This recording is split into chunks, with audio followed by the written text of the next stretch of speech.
जय हिंद दोस्तों। इस समय पूरे भारत से अलग अलग तरह की खबरें सामने आ रही हैं, जिसमें कि कई खबरें ऐसी हैं जो कि ऑक्सीजन से रिलेटेड हैं या फिर हॉस्पिटल के बेड से रिलेटेड हैं। लेकिन कर्नाटका से इस समय जो खबर निकल कर सामने आई है वो वाकई में चौंकाने वाली है। पिछले साल जब ये कोरोना फैलना शुरू हुआ तब हम सभी को याद है कि किस तरीके से जो इन्फेक्टेड मरीज़ थे वो डर के कारण भाग जाया करते थे या गायब हो जाया करते थे। उसके बाद उनकी ट्रेसिंग की जाती थी, जिसमें से कई मरीज़ फिर पकड़ा भी जाते थे। और ऐसे मरीजों के खिलाफ पिछले साल कुछ कानून भी आए थे, जिसमें कि काफ़ी कड़े और सख्त तरीक़ों से इनको सज़ा देने का भी प्रावधान था। अब कर्नाटका से जो बात निकल कर आई है और वहाँ के जो मिनिस्टर हैं आर अशोक, उन्होंने जो कहा है उसको अगर माने तो उनका कहना है कि हम लोगों को मुफ्त में वैक्सीन बांट रहे हैं, जो कि 90% केसेस में इलाज करने के लिए सही रहती है। लेकिन कई ऐसे मरीज़ हैं जो कि भाग गए हैं, गायब हो गए और अपना मोबाइल जो है बंद कर लिया है और उनको ट्रेस करना मुश्किल हो जा रहा है, क्योंकि उन्होंने अपना घर भी छोड़ दिया है। ये कोई और नहीं कह रहा बल्कि कर्नाटका के एक मंत्री हैं, वो कह रहे हैं। और ये जो खबर सामने आई है उसके बाद से ये हड़कंप सा मच गया है, क्योंकि ये मरीज़ जहाँ भी जाएंगे और भी ज़्यादा लोगों को इन्फेक्टेड कर सकते हैं। इस बात का डर सभी लोगों को बना हुआ है और इसी कारण से इतनी ज़्यादा पैनिक भी इस समय कर्नाटका में हो गई है।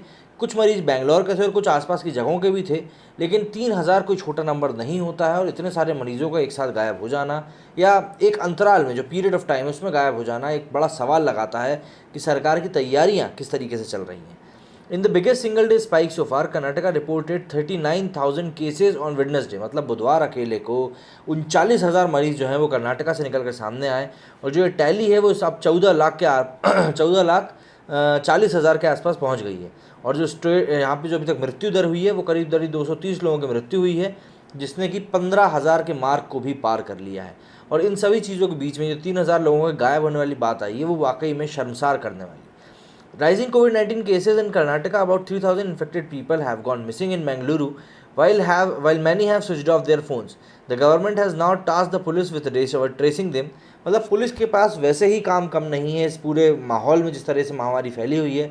ऐसे में लोग उनको अब ये काम भी अगर दे दिया जाए कि जो गायब हो रहे लोग हैं उनको पकड़ा जाए, तो ऐसे में यहाँ पे लोगों को अपनी जिम्मेदारी खुद समझनी चाहिए और सरकार से उनको थोड़ा बहुत कोऑपरेशन करना चाहिए, जिससे कि वो अपना इलाज भी सही से करा सके और सरकार भी उनकी पूरी मदद कर सके।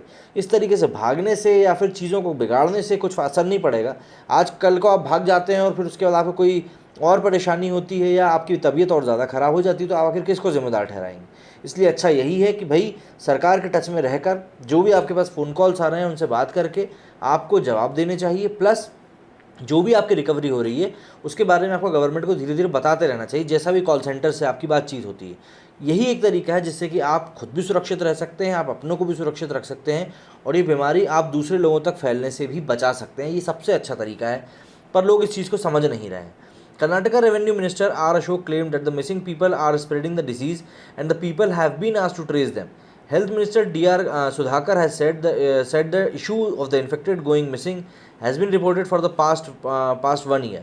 We are giving free medicine to the people which can control 90% of the cases, but they have switched off their mobile phones. They reach hospitals in critical stage. मतलब इन लोगों ने अपने फ़ोन स्विच ऑफ कर लिए हैं, बात नहीं कर रहे हैं और ये जब बहुत ज़्यादा क्रिटिकल सिचुएशन में पहुंच जाते हैं तब ये अस्पताल पहुंचते हैं और बोलते हैं कि हमें आईसीयू के बेड चाहिए, जो कि कई कंडीशंस में हम देखें पूरे भारत में जो स्थिति बनी हुई है उसमें आईसीयू के बेड हाल के हाल तुरंत में मुहैया करा देना काफ़ी ज़्यादा मुश्किल हो जाता है। पर लोग ये चीज़ समझते नहीं।